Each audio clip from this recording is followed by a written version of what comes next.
জয় ভোলেনাথ, শিব শম্ভু। শ্রাবণ মাসে বাড়িতে লাগানো এই গাছগুলো পাবেন ভোলেনাথের কৃপা, ঘরে আসবে সুখ ও সমৃদ্ধি, অর্থ। তো কোন গাছ আমরা লাগাবো শ্রাবণ মাসে, তো আজকে বিস্তারিত এই ভিডিওর মাধ্যমে আপনারা জানতে পারবেন। ভোলেনাথের কৃপা আমাদের পুরো শ্রাবণ মাস জুড়েই কিছু কিছু জিনিসের ওপরে ভোলেনাথের বেশি আশীর্বাদ আমরা পাই। প্রথম সন্তুষ্ট করা যায় ভোলেনাথকে অভিষেকের মাধ্যমে। আপনারা যেভাবে সন্তুষ্ট করতে পারেন, শুধু জল ঢাললেও বেলপাতা দিয়ে ভগবান সন্তুষ্ট হন। আপনারা যতটা পারবেন এই মাসে ভোলেনাথকে অভিষেক করবেন। আমি অভিষেকের ওপরে দুটো ভিডিও দিয়েছি এই চ্যানেলে, আপনারা অবশ্যই দেখে নেবেন। আর বলবো যে আরেকটা হচ্ছে ভোলেনাথের প্রিয় গাছ, প্রিয় ফুল, কোন ফুল দিলে ভগবান বেশি খুশি হন, কোন গাছ এই মাসে বাড়িতে নিয়ে আসলে ভগবান বেশি খুশি হন, সব কিছুই এই মাসে আমরা করে থাকি ভগবানকে সন্তুষ্ট করার জন্য। কারণ ভোলেনাথ আমাদের পরমেশ্বর, আর আশুতুষ্ট, অল্পতে যিনি সন্তুষ্ট হন তাকে বলে আশুতুষ্ট। যাই হোক বন্ধুরা, আজকে আমি এই ব্যাপারেই আপনাদের সাথে আলোচনা করতে চলেছি। তার আগে বলবো, নতুন হয়ে থাকলে অবশ্যই আমার চ্যানেলটা সাবস্ক্রিপশন করে পাশে থাকুন, আর অল বাটনে প্রেস করে রাখুন, আমি ভিডিও দিলে যাতে আপনারা সহজেই পেয়ে যান। লাইক ও কমেন্ট অবশ্যই করবেন। তো চলুন জেনে নিই শ্রাবণ মাসে কোন গাছ লাগালে ভোলেনাথের আপনারা কৃপা পাবেন। শ্রাবণ মাসে বাড়িতে বিশেষ কিছু গাছ লাগালে অনেক উপকার পাওয়া যায়। শ্রাবণ মাসে বাড়িতে কোন গাছ লাগাবেন যাতে বাড়িতে সুখ ও সমৃদ্ধি আসবে, সেটা জেনে নিন। শ্রাবণ মাস শুরু হয়ে গেছে, এই সময় সমস্ত শুভ কাজে আপনারা দ্বিগুণ ফল পাবেন। যে কোনো ভালো কাজ আপনারা করতে পারেন এই মাসে। শ্রাবণ মাসে প্রতি সোমবার উপবাসের পাশাপাশি নিয়মকানুন মেনে ভোলেনাথের পুজো করবেন। বাস্তুশাস্ত্র মতে এই গাছগুলি ভীষণই শুভ বাড়ির জন্য, এবং ভগবানের কৃপা লাভ করা যায় এই গাছগুলোতে। শ্রাবণ মাসে বিশেষ কিছু গাছ লাগানোর গুরুত্ব রয়েছে, তা দেখে নিই। শ্রাবণ মাসে ভগবান শিবের প্রিয় গাছ ঘরে লাগালে অপার ধনও প্রাপ্ত হয়। প্রথম বলবো বেল গাছ। আপনারা জানেন মোটামুটি বেলপাতা সব পুজোতেই লাগে, কিন্তু ভগবান ভোলেনাথের সব থেকে প্রিয় হচ্ছে বেলপাতা। তা শিবলিঙ্গে অবশ্যই বেলপাতা নিবেদন করবেনই। আর বাস্তুশাস্ত্র অনুসারে বাড়িতে বেলপত্রের উপস্থিতিও বাস্তুদোষ নাশ করে বলে। যে বাড়িতে বেলপাতার গাছ বা চারা আছে সেখানে কখনো অর্থের অভাব হয় না। এমন বাড়িতে সর্বদা লক্ষ্মীরও আশীর্বাদ থাকে। শুধু ভোলেনাথ না, লক্ষ্মীরও কৃপা পাওয়া যায়। তারপরে হচ্ছে শমীপত্র। এই যে দেখতে পাচ্ছেন ভোলেনাথের সাথে যে গাছটা, এটা হচ্ছে শমীপত্র। শ্রাবণ মাসে যে কোনো শনিবার বাড়িতে শমী গাছ লাগাবেন। এর মাধ্যমে শিবের পাশাপাশি বড় বাবার কৃপাও পাবেন। এতে করে জীবনে সমস্ত সমস্যার সমাধান হয় এবং ঘরে সুখ ও সমৃদ্ধি আসে। বলা হয় এই মাসে যদি এই গাছ পোঁতা হয় তাহলে বড় বাবার যে প্রকোপ সেখান থেকেও আপনারা রক্ষা পাবেন। সাড়ে সাতি, ধেইয়া এগুলো থেকেও আপনারা মুক্তি পাবেন। বলা হয় এই মাসে মহাদেব বিশেষ কৃপা প্রাপ্ত হয়, এবং এই মাস কিন্তু শিব ভক্তদের জন্য ভীষণই একটা বিশেষ মাস বলা যায়। ধর্মীয় বিশ্বাস অনুসারে এই শমী গাছ বড় বাবা এবং ভোলেনাথ শিবের দুজনেরই খুব প্রিয়। এটা শ্রাবণ মাসে যদি আপনি পোতেন তাহলে ভোলেনাথের কৃপা তো লাভ করবেনই, তাছাড়াও বাস্তুদোষ নষ্ট হয়ে যায়, অর্থ সমাগম হয় বাড়িতে, এবং সুখ ও সমৃদ্ধি বয়ে আনে এই গাছ।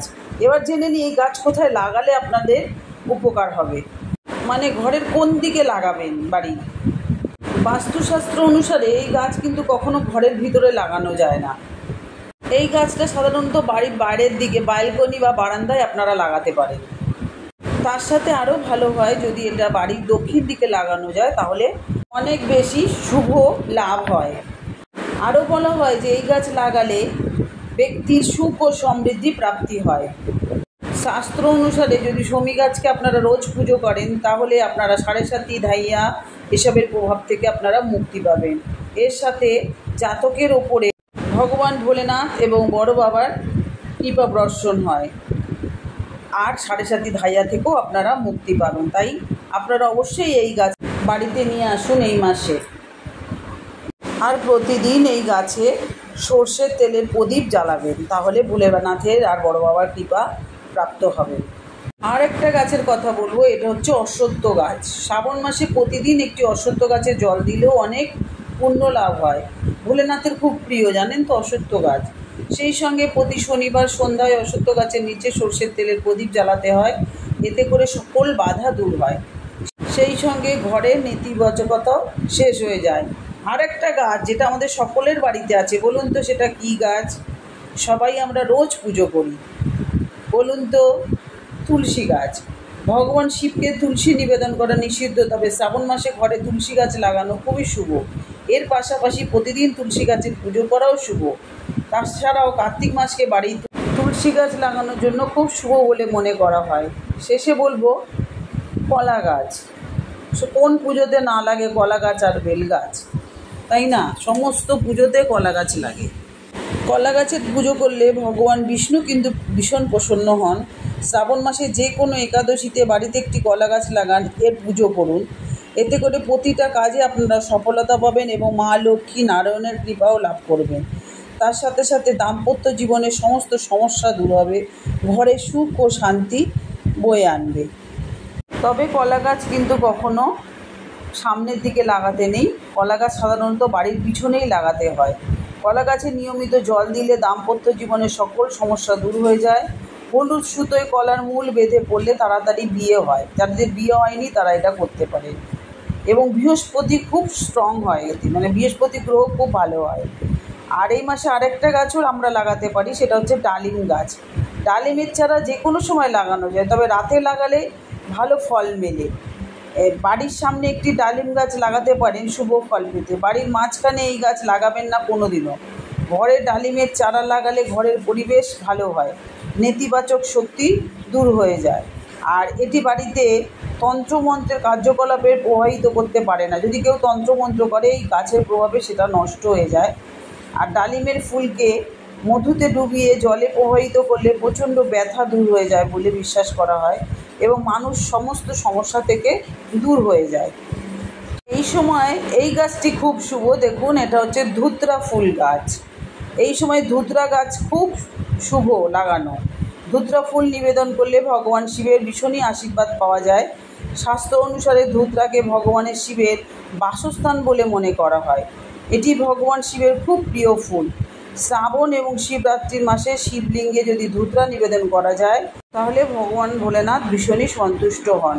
শ্রাবণ মাসে ধুতরার চারা রোপণ করলে মহাদেব ভীষণ সন্তুষ্ট হন। তাই আপনারা সবাই পারলে এই মাসে একটা ধুতরা গাছ ঘরে নিয়ে আসুন। আর একটা ফুল গাছ আছে যেটা ভোলেনাথের খুব প্রিয়, জানেন তো সেটা কী ফুল বলুন তো? আকন্দ ফুল।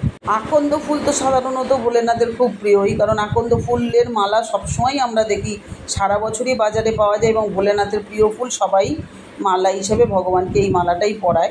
বেগুনি বা সাদা রঙের হয় এই ফুল। শিবকে নিবেদন করলে ভগবান ভীষণ প্রসন্ন হয়ে যান। শ্রাবণ মাসে এই ফুল গাছ বাড়িতে লাগাতে পারেন। এই গাছে স্বয়ং শিবের বাস বলে মনে করা হয়। এর প্রভাবে বাড়িতে ইতিবাচক শক্তি উদ্ভব হয় এবং পরিবারে সুখ ও সমৃদ্ধি আসে। আর সবশেষে বলবো যে গাছটার কথা, এটা অনেকের বাড়িতেই আছে, ভোলেনাথের খুব প্রিয় গাছ, সেটা হচ্ছে নীলকণ্ঠ গাছ। ভোলেনাথ নিজেই নীলকণ্ঠ, হলাহল বীজ পান করেছিলেন সমুদ্র মন্থনের সময়। তো যাই হোক, সেই নীলকণ্ঠ গাছও আপনারা বাড়িতে পুঁততে পারেন। নীলকণ্ঠ ফুল এমন একটা ফুল, কোনো ঠাকুর নেই যে এই ফুল পছন্দ করেন না। প্রত্যেকটা ঠাকুরকেই আপনারা নিবেদন করতে পারেন। নারায়ণ ভালোবাসেন, লক্ষ্মী ভালোবাসেন, দুর্গা ভালোবাসেন, ভোলেনাথ ভালোবাসেন, বড় বাবা ভালোবাসেন, মা কালী অর্থাৎ মা তারার কিন্তু ভীষণই প্রিয় নীলকণ্ঠ ফুল। দেখবেন তারাপীঠে মা কালীকে নীলকণ্ঠের মালা পরানো হয়। আর মা দুর্গার তো প্রিয়ই বললাম। তো যাই হোক, এই ফুলের গাছও আপনারা বাড়িতে লাগাতে পারেন। খুবই শুভ এই গাছটা। আপনারা অনেক টোটকা করা যায় এটা দিয়ে। তাছাড়াও দেখবেন এই শিকড় পড়তে বলে, তাতেও ভগবানের আশীর্বাদ পাওয়া যায়। তো যাই হোক বন্ধুরা, আজকে ভিডিওটা কেমন লাগলো সেটা আমাকে অবশ্যই কমেন্ট করে জানাবেন। আর যদি ভালো লাগে বন্ধু বান্ধব আত্মীয় স্বজন সকলের সাথে শেয়ার করবেন, কারণ এই ভিডিওটি ভীষণই তথ্যমূলক একটি ভিডিও, সকলের প্রয়োজনে লাগতে পারে। তো যাই হোক, আজকে বলবো এতক্ষণ আমার সাথে থাকার জন্য, আমার কথাগুলো শোনার জন্য আপনাদেরকে অনেক ধন্যবাদ। ভোলেনাথ সকলকে সুস্থ রাখুক, ভালো রাখুক, আনন্দে রাখুক, এই বলে আজকে ভিডিও শেষ করি। তাহলে আজকে আসি, আবার দেখা হবে নতুন আরেকটা ভিডিও নিয়ে। শুভরাত্রি, জয় ভোলেনাথ।